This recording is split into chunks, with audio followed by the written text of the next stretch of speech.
Welcome to Empowered by Iron, the podcast for female strength athletes by female strength athletes. We are your hosts, Kristen Lander from Fiercely Fueled Nutrition Coaching and Mary Morton, PhD candidate and weightlifter. Together, we are Empowered by Iron. Hey ladies, before we get into today's episode, we just want to do a few housekeeping things. First off, if you're not a part of our Facebook group page, Women in Strength Athlete Resource, go check that out right now. It's a great place for great conversations with other female strength athletes. Secondly, go check out our Patreon page. We just launched it, so go check that out. And finally, if you haven't already, leave us a review on iTunes. Reviews on iTunes are the way that we can grow and reach more audience members. So we really appreciate your support. We love you guys, and we look forward to putting out more great content like today's episode. I was like, Ana Perez, that sounds so fancy. And Kristen was like, I don't know if it's Anna or Ana. And I was like, I don't know, but I really like Ana. Mary really wanted it to be Ana. It kind of gives you a little essence of, wow, she sounds kind of classy. Yeah. You're a class act is what you are. Mm-hmm. Yeah. I like to use the term classy broad. Yeah. I like that. All right. So, hey, everyone. Welcome to episode 50. This will be 54, yeah? I have no idea. 55, yeah. I think. Or 55, maybe 56, whatever. Welcome to Empowered by Iron. Today we have Ana Perez on our show. If you guys don't know her, she's actually a pretty legit powerlifter with a pretty amazing story. And so we really wanted to have her on to share her story. You may have seen her through Stacy Burr and some of her Instagram posts, but this is Ana_Smash, aka Ana Perez. Hey, Ana. Hey. All right. So welcome. Tell our listeners a little bit about you, what your hobbies are, where you're from, are you a powerlifter? Tell us all about you. We want to know everything. All right. Well, my name is Ana Perez. I am a powerlifter, indeed. I compete in a 90 kilo weight class, and that would be the 198 pound weight class for those of you that don't kilo. I definitely don't kilo. I have a chart, so I'm not even gonna lie. And I'm currently right now, I'm ranked in the top 10, both nationally and internationally for my weight class. So yeah, as far as hobbies, pretty laid back. I don't crazy schedule. I actually really enjoy the downtime. So I'm pretty boring. I like to just kind of hang out at home, chill with friends, of course, eat food. And the most exciting thing I think I do is I like to travel. So I've been to Thailand. My family's from Puerto Rico. So, get to venture out a little bit. Dang. You sound like, you sound like my dream life. Just chilling, eating, and traveling. That's hardly. I mean, there's a whole lot more that goes into it, but eating is definitely a big part of my life. Yes. Well, yeah, to keep up your strength. So, what do you do for a living? Yeah. Myself to be, I guess, an entrepreneur would be a good way to kind of summarize it, because by trade, I'm actually a web developer, so that's my background. So I do a lot of freelance work. I help out a lot of small businesses, friends, need websites, that kind of thing. So I do that on the side, but that's really my skill. My day job, I'm a chief operations officer for a news media website in the video collaboration industry. So that's just a lot of fancy jargon for, we are an analyst website. So we kind of deal with a lot of those like Skype, Google Hangouts, those types of, the video companies, I guess is how I would say it. And yeah, so kind of boring, but. No, so you're techie. I mean, you're everything I'm not. You're techie. How did you get into lifting? Because I think you just kind of like busted on the scene, and here you're like top 10 powerlifters with some pretty impressive credentials. I think you have some state records and some national records. And how did you get into lifting? I guess I like to say that, the lifting sort of found me. It's not anything that I was really searching for. I was at a major crossroads in my life at the time, learning to, rebuild. I was overcoming some pretty major hardships that were going on in my life at the time. So, I was, I kind of dealt with a lot, overcoming a drug addiction. I was at the same time learned that I was diagnosed with PTSD. So, there was a lot of trying to find out who I was, where I wanted to go in life. And ultimately, I was just really searching for strength in one way or another. And it just happened to come into my life in the form of powerlifting. So I had kind of dabbled with a few different sports just to kind of see what I wanted to do, just to give myself something to do, I guess. So it kind of started with Bikram yoga. Then it went to Muay Thai kickboxing. So I kind of dabbled in a few different things and eventually stumbled across a gym. That was like the last place that I actually stepped foot in, was just a straight up gym. I did all these other things. And just talking to personal trainers, they were just like, hey, you're really strong. You should really, do something with that. And then it just kind of, that's how it happened. So you found strength through literal muscle. Yeah. Yeah.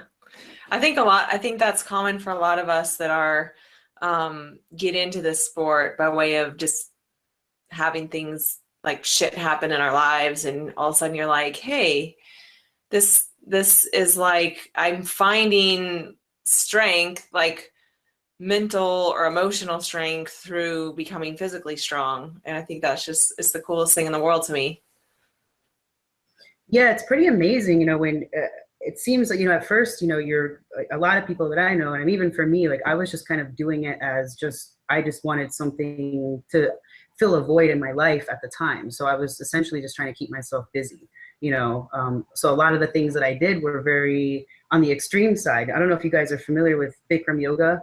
It's like the hot yoga, and it's like, of course, the extreme version of yoga, but I loved it. There was just something about it. And it was torture being in those yoga classes. It was hot, but what I learned from it was that the yoga wasn't really in doing the postures. The yoga actually came with how you learn to deal with all of the distractions. There's the heat. There's, people running out of that room because it's so hot. So you want to follow after them. You're like, I want to leave too, and there's all these things. And you just over time learn to deal.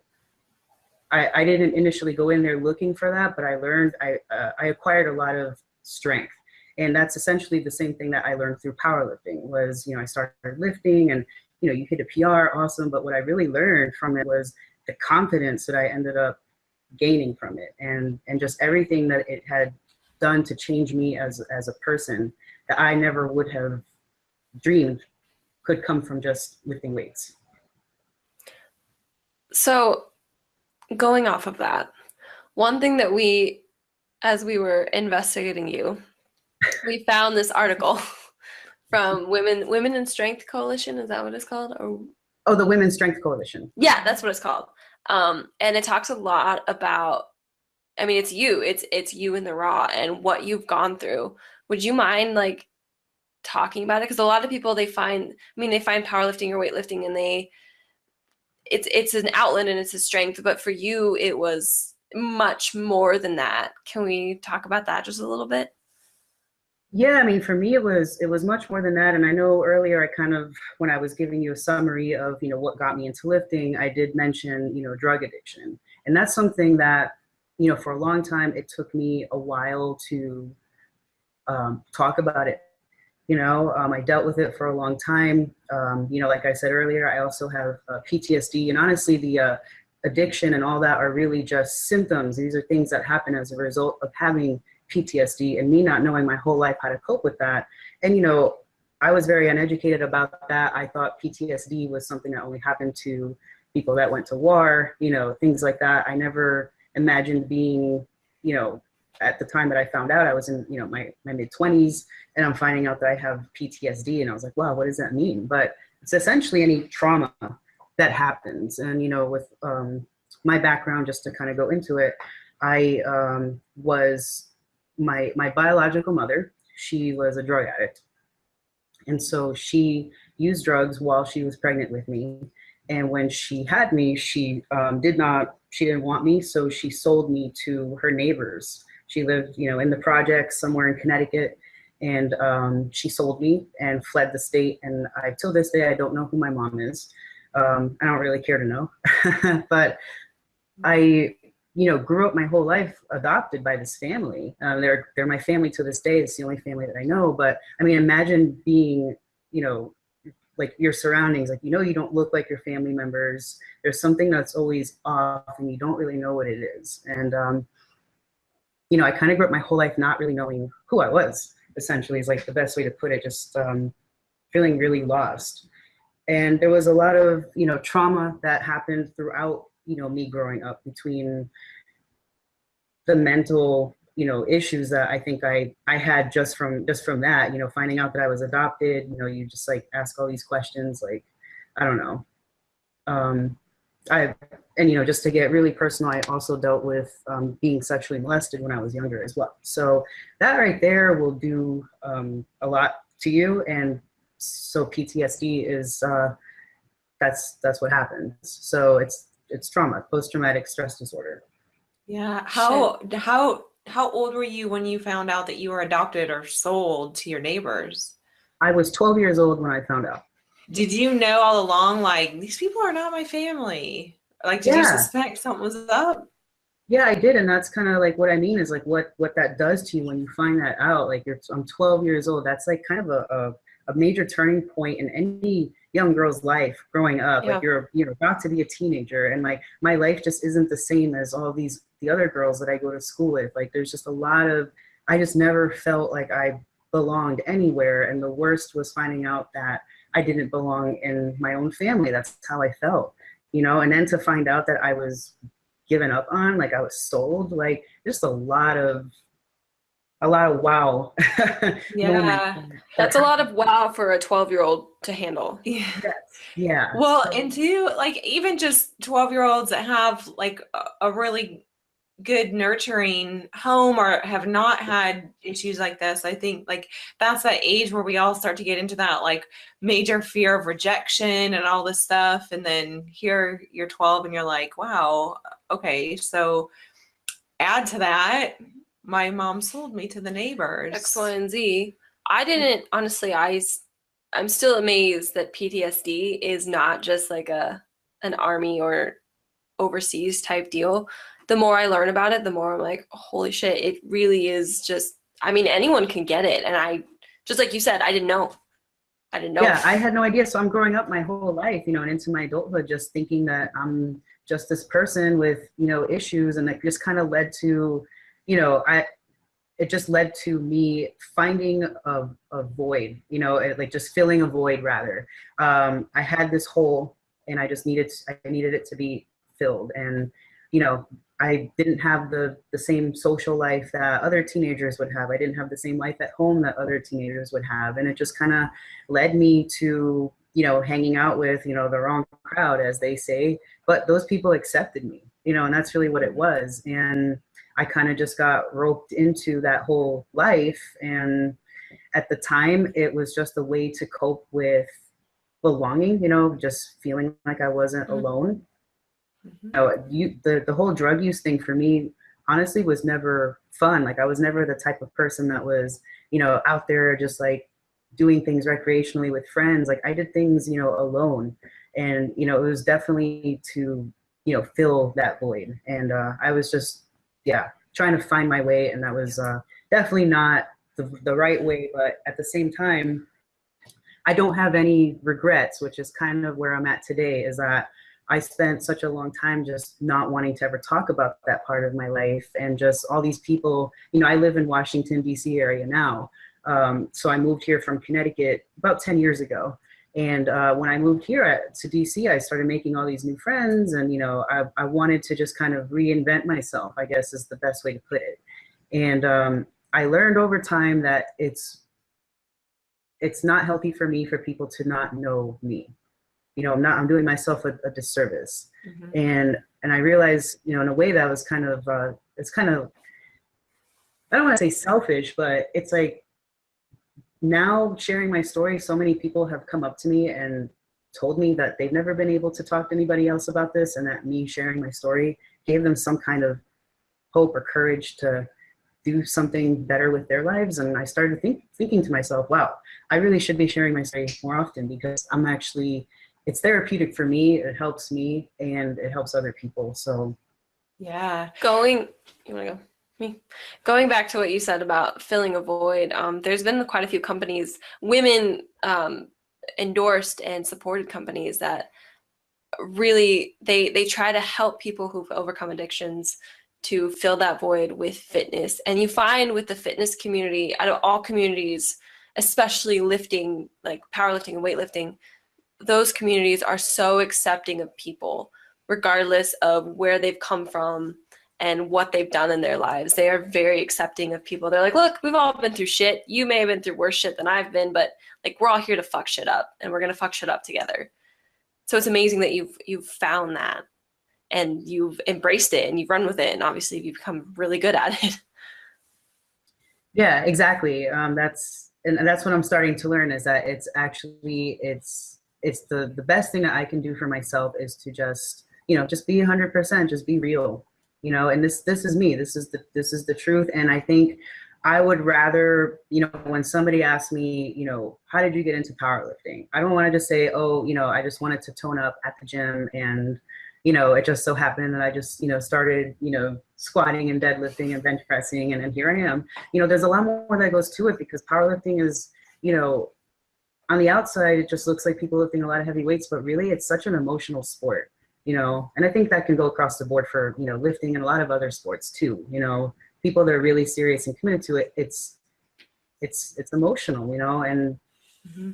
I'd say for me, when somebody asks me, how did I get into powerlifting? It's a loaded question, but it's a lot more real and meaningful and, powerful when I say, the real reason why and what it's doing for me. Yeah, I'm a huge fan of the work of Brene Brown, and I don't know if you're familiar with her, but she talks about like just the power of vulnerability and of like owning our stories, because particularly with any type of like abuse or addiction and like all the depression, like all of these things that come up in our lives, like there's so much shame surrounding it, and that the more you keep quiet about it, like the more you're allowing that shame to live. And if you can talk about it and just own your story and like just say, hey, this is me, like you can no longer like give shame a place to live. And I think that that's super healing for people,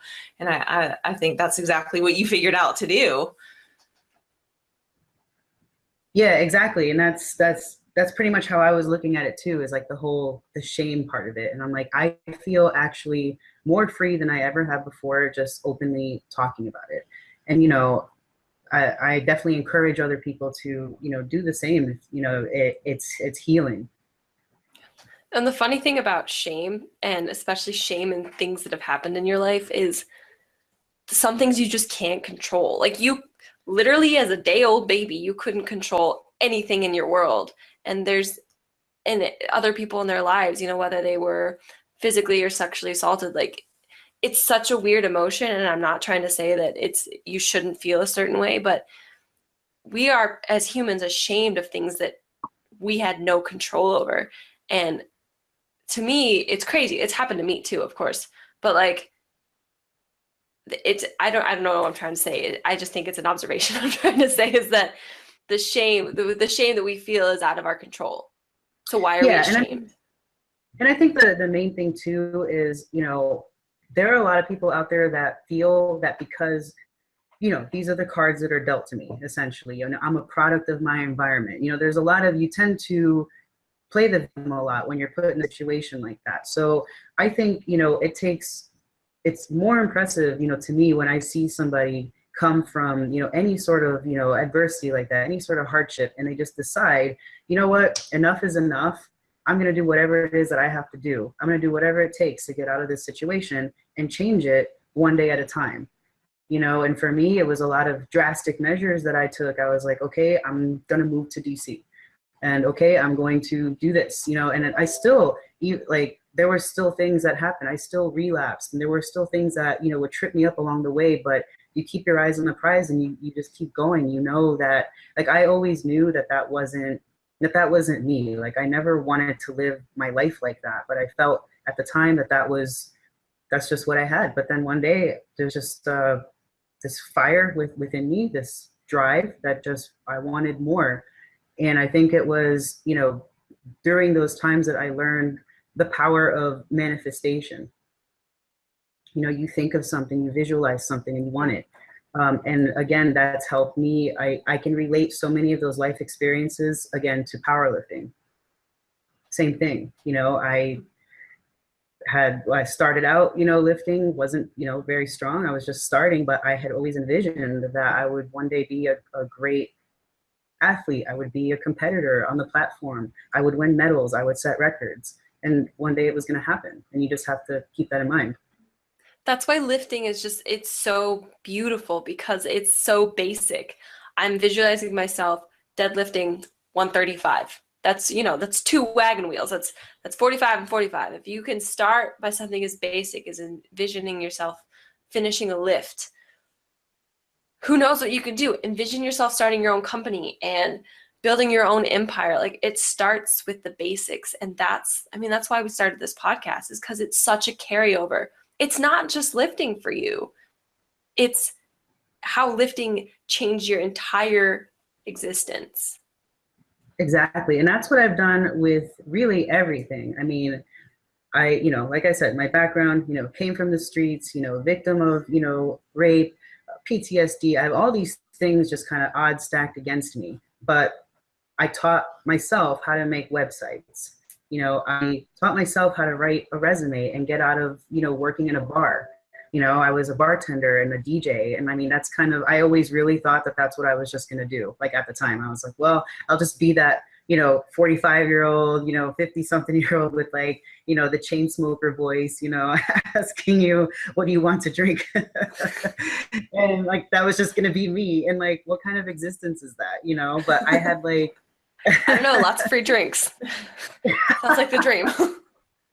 Living the dream, but I knew that I needed to get out of that. And so I taught myself things, and you just have to, it's literally, it sounds so cheesy, but that saying that anything that you put your mind to, you really can do it. It's really just that simple. You just have to think about it, and you have to want it, and then that's it.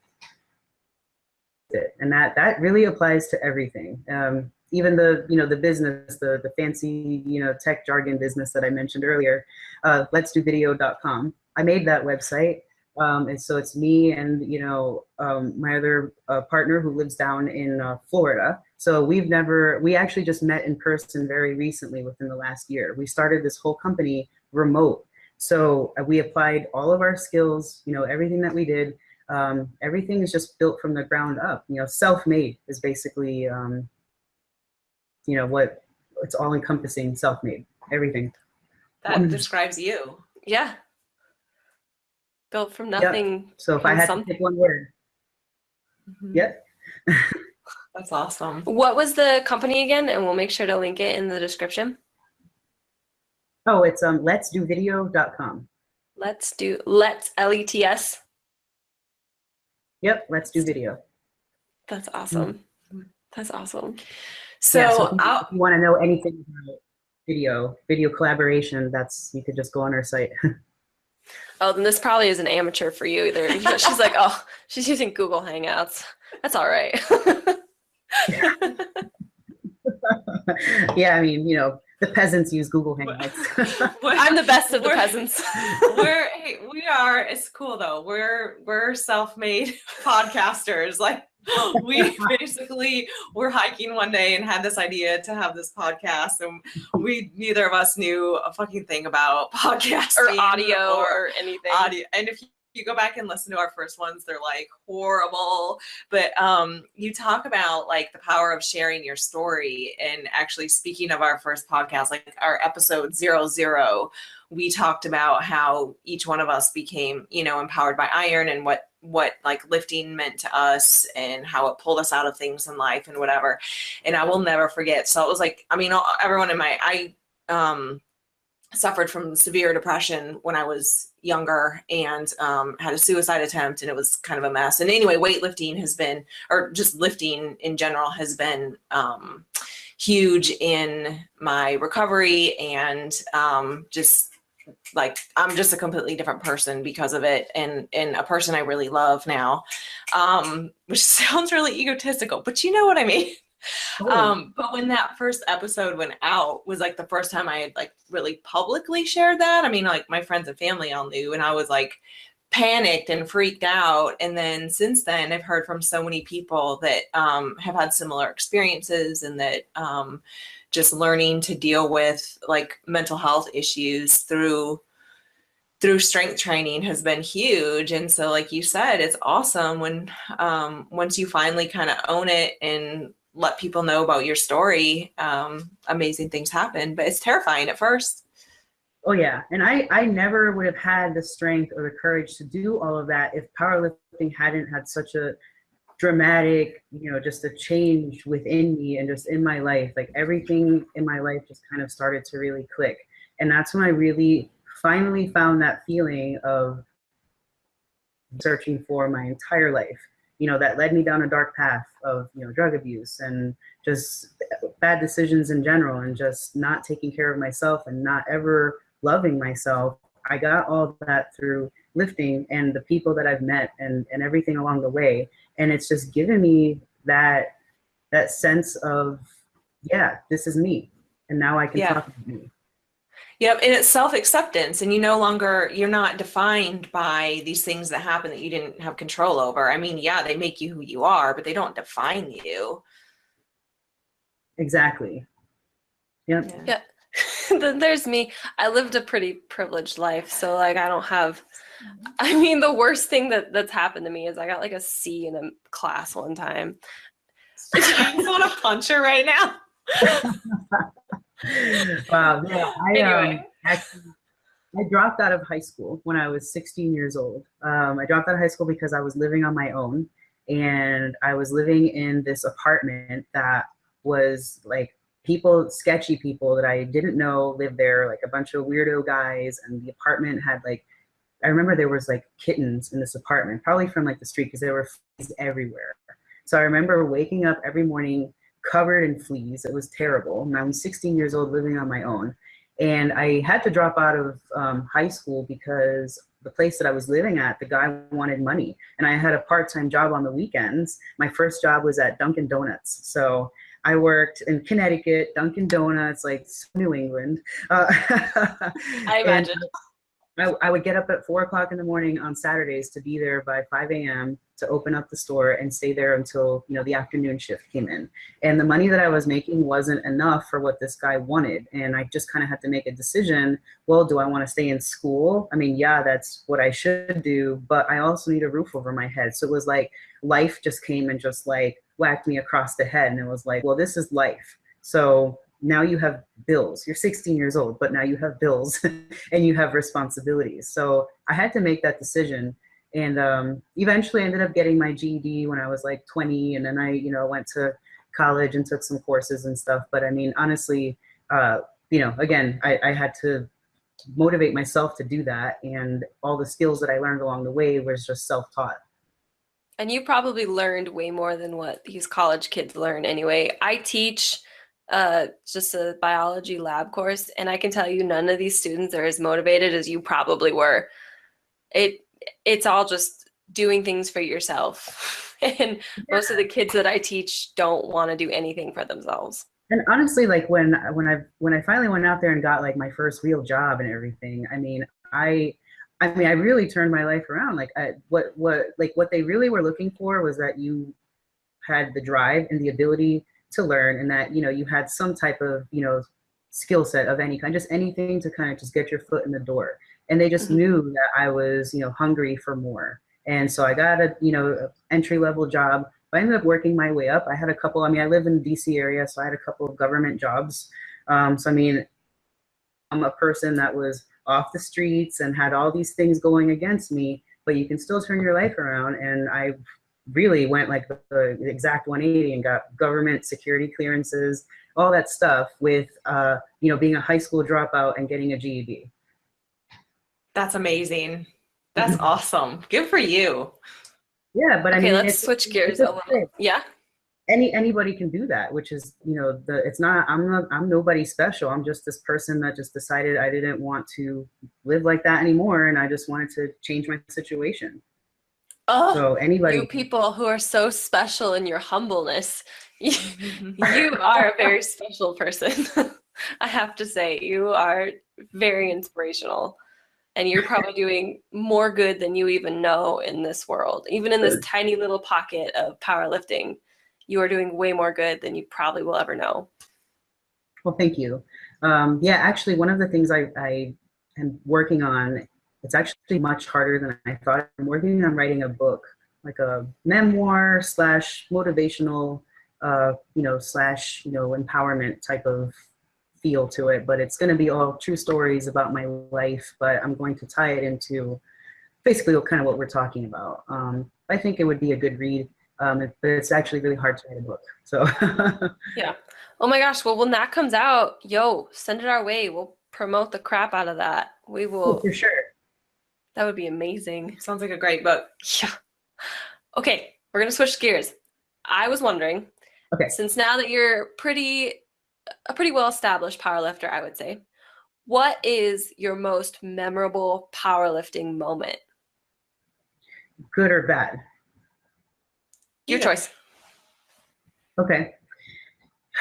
My most memorable powerlifting moment was July of 2016 when I bombed out of a meet.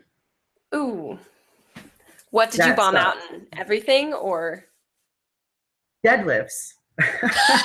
What? I just saw you kill deadlifts on the Insta. Here's the thing. So it was a memorable moment for me in the sense of, in terms of, this whole theme of taking control of your life and all that. Powerlifting was something that I also needed to, understand that I had control in too.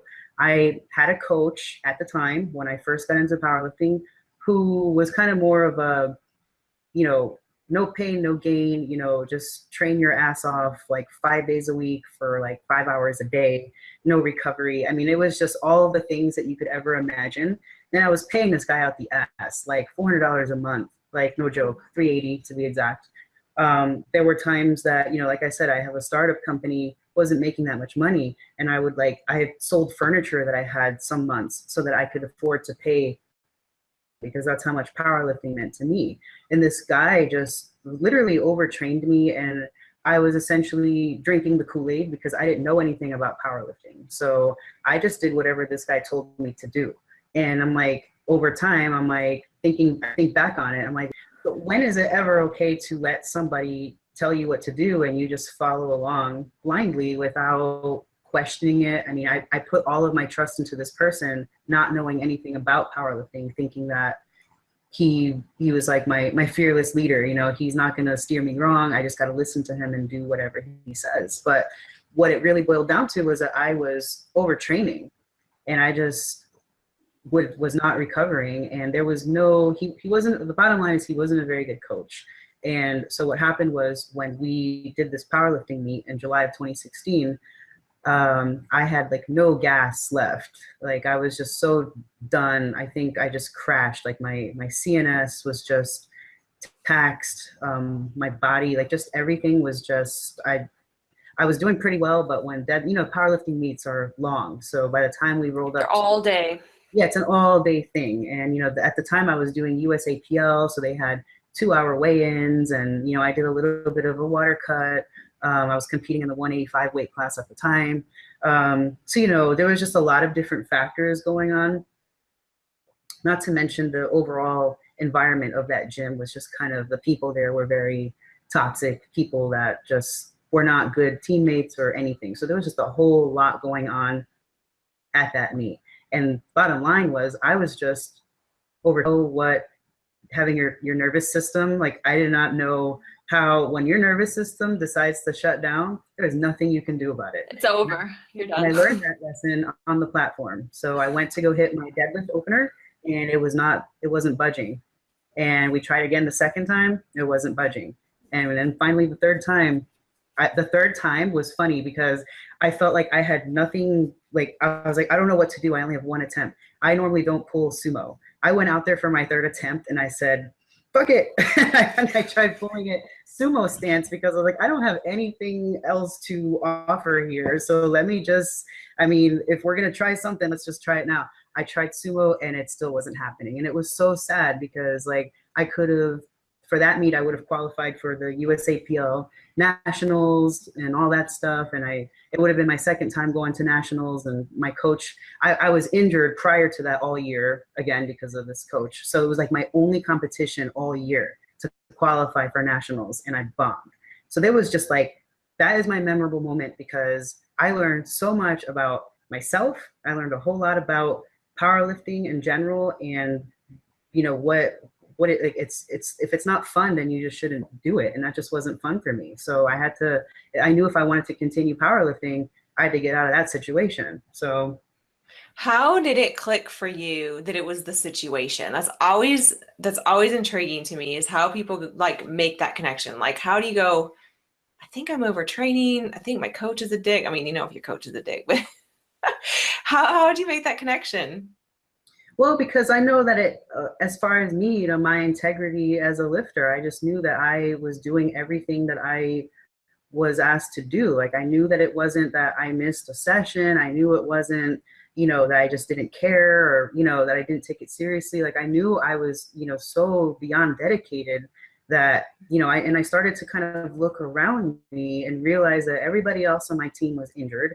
I realized that everybody else on the team didn't perform well. You know, it was just kind of a lot of different factors, you know, and as I started to network with other lifters, so here's the other thing too, is like, I was kind of, you know, always been very, you know, shy, not really come out of my shell at that time. And I started, you know, around then to network with people and see how they were training and their types of programming. There was just a lot of different pieces that I put together. And, you know, what really made it click was when I got a different coach. I was training with Steve Goggins, and I did my first meet with him in March of 2017. So my total went from, my old coach was like a 700 total, and my total jumped from that to 1080. That's amazing. I mean, so that's a small jump. Yes, a little bit, you know. Shit. So yeah, I'd say definitely it was the coach. If you had a 300-pound total PR. Yeah. What changed in your training? Did you start training less?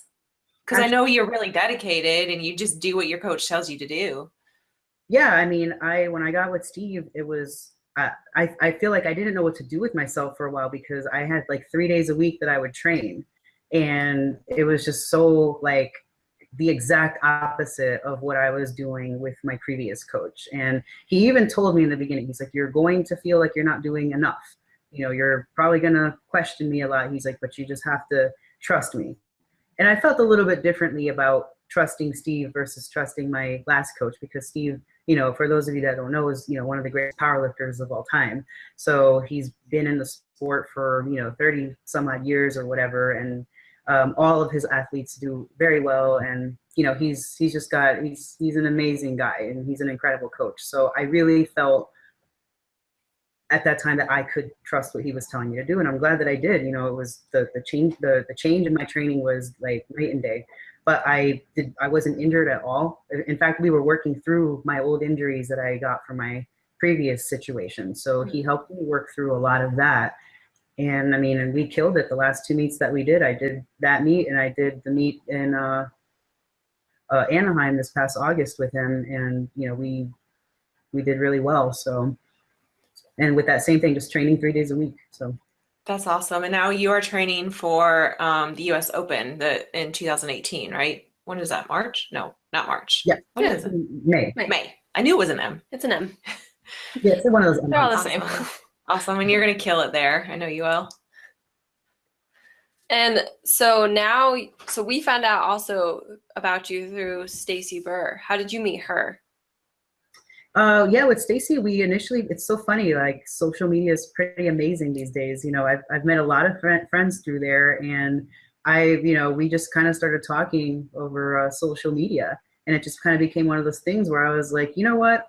And here's that confidence from powerlifting that was like, you go out there and you should lift with them. you know, and I was just like, hey, can I lift with you sometime? And it just kind of became like real. They were like, yeah, come down to our gym and lift. And I was like, all right, next thing you know, on my way there to Darlington, South Carolina. And we've been, you know, really great friends since then. So That's awesome. That's really cool. That is amazing. All right, what else? I mean, all the questions that we sent to you, I mean, we've answered. Lifting has been a huge part of your life. Maybe if we had one final question, it would be, what do you wish that you knew when you started powerlifting? What do you know now you wish you knew then? I never can say that question well. It's really hard question. I always say it's stupid every time. yeah.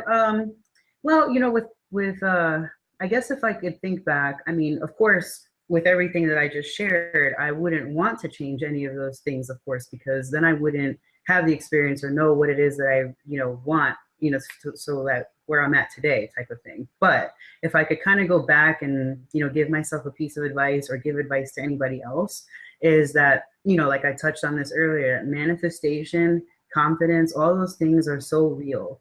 And with a sport like powerlifting, it's very mental. It's a very mental sport. So you know, I wish that there were times that I remembered that, you know, instead of trying to, you know, power through things, you know, and just muscle through lifts or whatever, and then get upset with myself for not making the lifts. And the real reason why those lifts didn't happen is because mentally I wasn't confident enough to make them. And that's really important when you're taking that mentality onto the platform. You know, the mindset is everything, and, you know, just believing it and just doing it in your mind and just knowing that you can do it that's key. And then the strength and making the actual lift already is going to happen because you've already done it in your mind. I love it.